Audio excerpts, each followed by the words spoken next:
keskpäraste jaoks pole ruumi, suurepäraste jaoks on.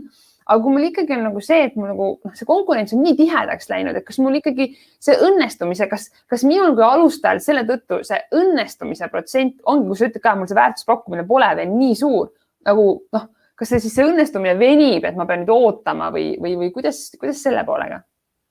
See on väga hea küsimus. Esimene on selge, et kinnisvaraäri ja maakleri ei ole kõigi jaoks. Ma usun, et müügitöö on üks raskemaid töid üldse.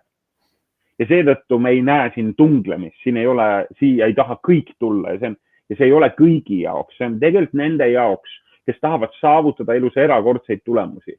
Nende jaoks, kellele meeldivad inimesed, kellele meeldib neid teenindada, kellele meeldib just kodudega teha tööd, eks ole, inimestele aidata kodusid leida ja müüa neid.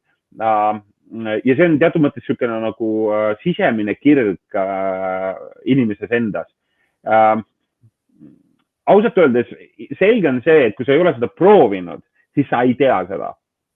Ja ma arvan, et see ei ole küsimus selles, et sa peaksid lihtsalt proovima neid katsetamise mõttes, et kui sa ikkagi tajud, et need asjad, mida me oleme rääkinud, mida kinnisvaramaakler nagu milline ta võiks välja näha, millised omadused ja oskused võiksid olla, siis tegelikult tasub just see 4-5 kuud anda endale seda aega.